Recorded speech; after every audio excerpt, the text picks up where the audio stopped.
Hi everybody, this is Danielle from Haverford Township Free Library, and I am back this week with another book talk for you.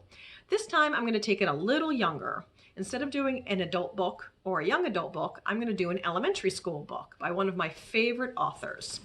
This is Fortunately the Milk by Neil Gaiman.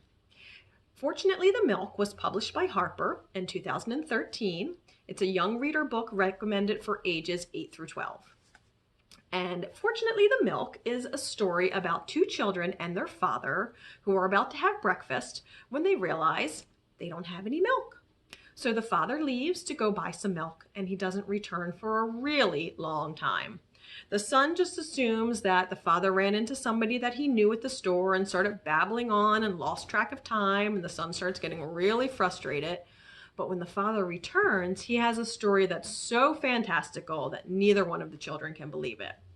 So as the father is walking home, he's abducted by aliens. He is rescued by a dinosaur named Professor Steg in a hot air balloon, and he travels through time. And that's just some of the things that happens to the father after he gets the milk and is on his way home. Throughout the book, the line, "Fortunately the milk," is highlighted, and it just kind of adds, I think, a really fun element to that, because it just, as he's telling his story, he's like, fortunately, the milk was still in my pocket at this time. And he just goes on and on like that. And with a little twist at the end, the father proves his story. But can the children really believe it? He traveled through time. He was abducted by aliens. There was a professor dinosaur in a hot air balloon that he traveled with.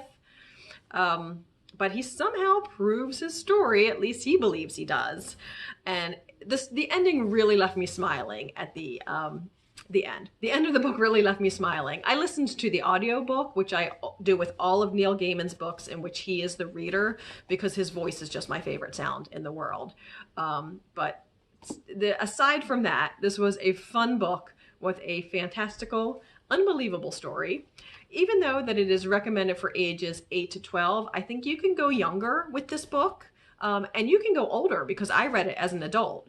So I plan to read this to my 7-year-old daughter once we're done our current book, and I hope she likes it as much as I did. So again, this is Fortunately the Milk by Neil Gaiman. I hope that you found this interesting, and maybe you'll want to check it out from the library. I'll see you next week. Bye for now.